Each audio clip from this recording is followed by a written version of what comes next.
How's it going, guys? Kent's Garage Gym here. I am going to be doing a 1-month experiment on creatine. Not just any creatine, this is going to be Creatine Hydro, as you see here by Kaged Muscle. And I'm also going to be taking another Kaged product. It is L-glutamine, but this is fermented glutamine. It's not the other glutamine that you might have that is unfermented. Now, beforehand, I have taken creatine from GAT and L-glutamine, which is unfermented, from GAT. So I thought that it would be good to go with one brand on all this, and that's why I got the Kaged Muscle. I've never tried Kaged Muscle before. I have no idea what it's going to be like. I've never tried Creatine Hydro. I've always heard that Creatine Mono is the way, and that's why I went with that one. But seeing how I took a rather long break from weightlifting and I need to get back into it, this is going to be kind of an experiment through March of 2018, which begins tomorrow, of what this stuff does to me. And I've read everywhere that it takes about 3 weeks for creatine to be noticed. So I'm going to start lifting heavy as of tomorrow. I'll be doing that every day with perhaps 1 or 2 days off. Okay, so day number 1 came by and I tried to open up the top and even make a video showing everybody, hey, I'm opening up this thing, it's brand new and junk. So I tried twisting it, it just wouldn't work. And for the next 10 minutes, I'm like twisting and twisting.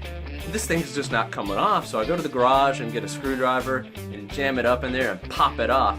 I didn't know I was trying to wield Excalibur there, but I felt like a real pansy because I couldn't get it open, especially like on video.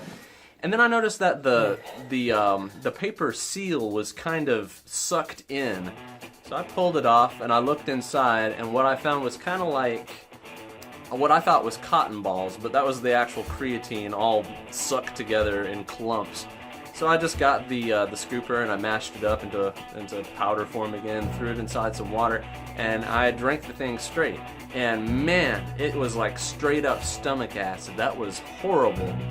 So it says that you can drink it with your favorite drink and you can take it without, on an empty stomach. First of all, I don't recommend you taking it on an empty stomach. Second of all, when I drank it, it's like the enamel on my teeth just went completely away. That was bad. That was real bad. And it says drink it with your favorite drink or mix it into your favorite drink. Well, yeah, not unless you want it to become your least favorite drink.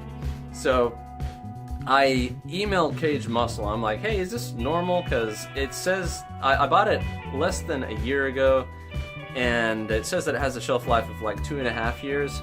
So, it's like, looks like cotton balls all together. They're like, yeah, that's normal. It's still usable.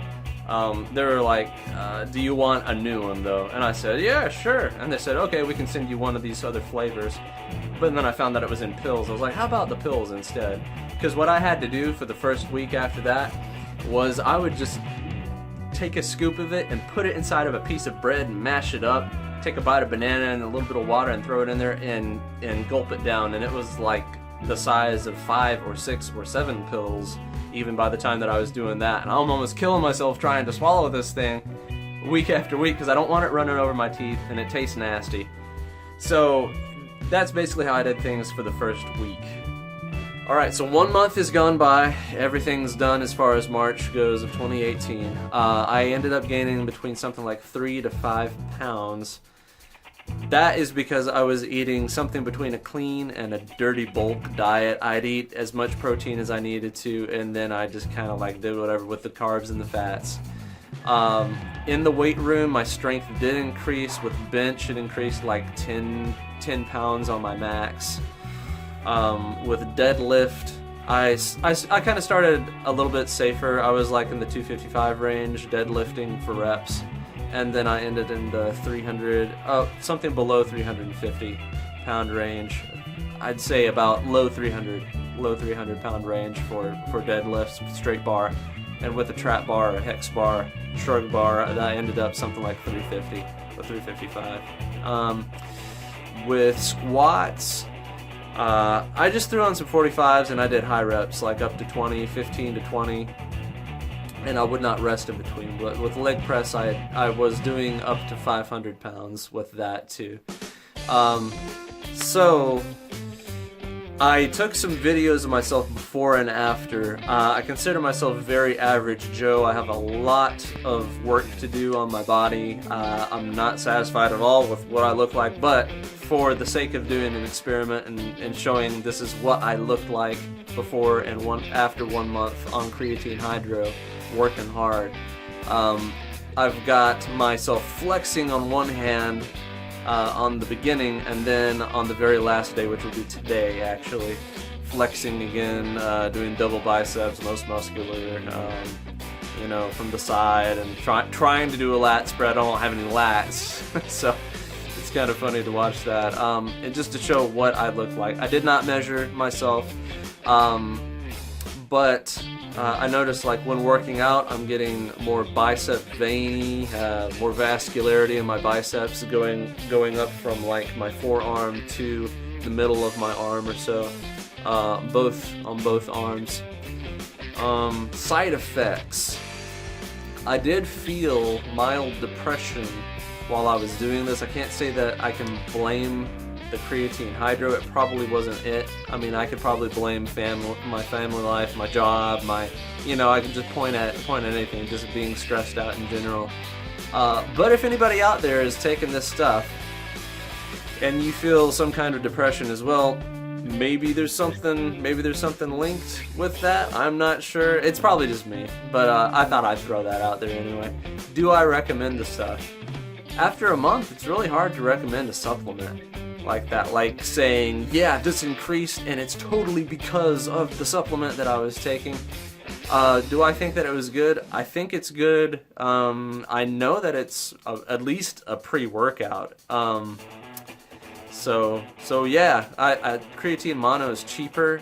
It's supposed to add water to you and make you at least look bigger. This one's isn't supposed to do that, and it didn't do that for me really. I'm not like puffed up. So I guess it did what it was supposed to do. I'm going to continue taking it just to see what ends up happening when I go the whole way through. But taking 2 pills a day, that's like 60 pills, and it comes with 75 pills. So I'm not going to be going a whole lot more. I might end up continuing doing the bread thing where I stuff it all inside of a piece of bread.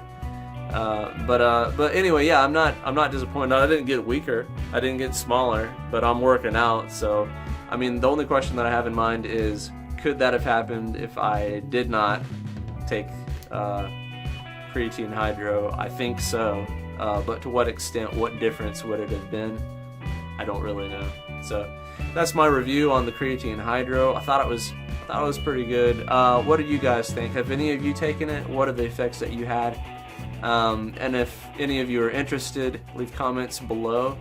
If you have any questions, leave comments below as well. Please like and subscribe. It helped me out a lot. Thank you.